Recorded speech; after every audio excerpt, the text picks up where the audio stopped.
বিসমিল্লাহির রহমানির রহিম।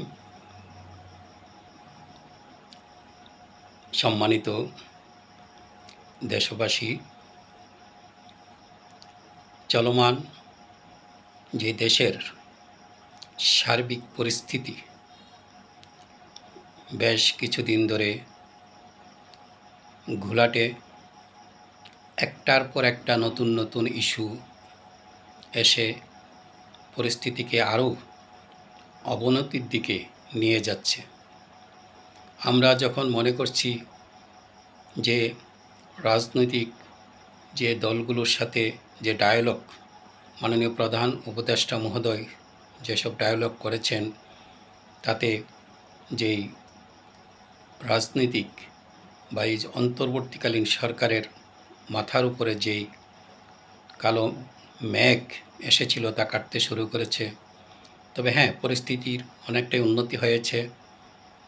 আজকে যে সচিবালয়ের যেই ঘটনা, গত ৩-৪ দিন যাবৎ ওরা যে নতুন যেই অধ্যাদেশটি জারি করা হয়েছে তার বিরুদ্ধে সকল যেই সরকারি কর্মচারী বা কর্মকর্তারা আছেন তারা যেই আন্দোলনের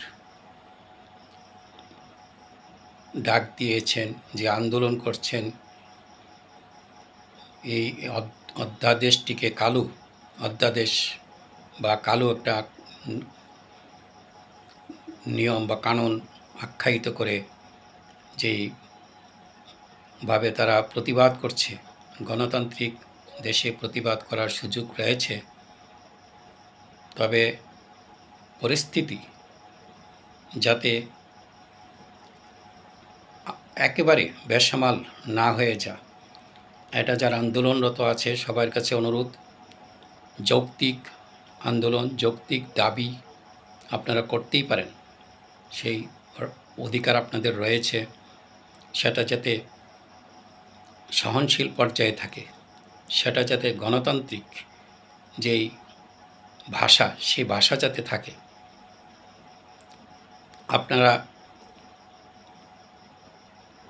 অন্তর্বর্তীকালীন সরকারের যেসব উপদেষ্টারা রয়েছে, সংশ্লিষ্ট যেই উপদেষ্টারা রয়েছে, ওনাদের সাথে আপনারা কথা বলেন, মাননীয় প্রধান উপদেষ্টার সাথে কথা বলেন।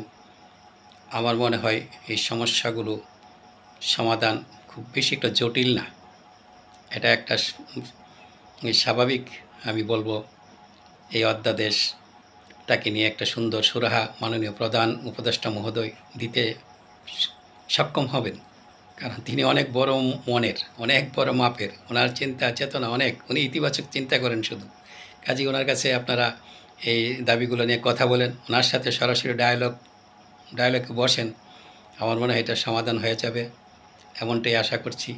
আর আমরা রাষ্ট্রের সার্বিক যে মঙ্গল, সার্বিক যে উন্নতি, এই অন্তর্বর্তীকালীন সরকার এটা তো একটা সাময়িক সময়ের জন্য ওনারা ক্ষমতা নিয়েছে, ওনারা তো লং টাইম এখানে এই থাকবে না, থাকার সুযোগ নাই।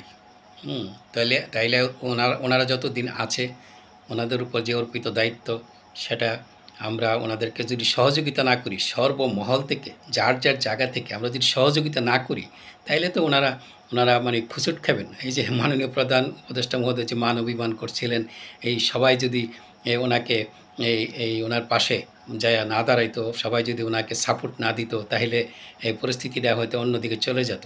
তাইলে আমরা যারা সচেতন, আমরা যেখানে আছি, আমরা এই সরকারকে সহযোগিতা করা মানে কি, এই অন্তর্বর্তীকালীন সরকারকে সহযোগিতা করা মানে দেশকে সহযোগিতা করা।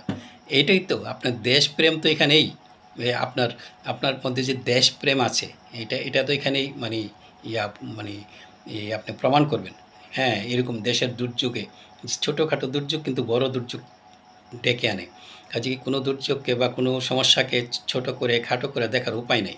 আমরা যে কোনো সমস্যা আসবো, এটাকে গুরুত্বর সাথে দেখব, এটার সাপোর্ট দেবো, যাতে আমাদের যার যার জায়গা থেকে যে এটা যাতে দ্রুত সমাধান হয়ে যায়। এইটুকু বলেই এই আশা রেখে আমার এই সংক্ষিপ্ত বক্তব্য এখানে শেষ করছি। আল্লাহ।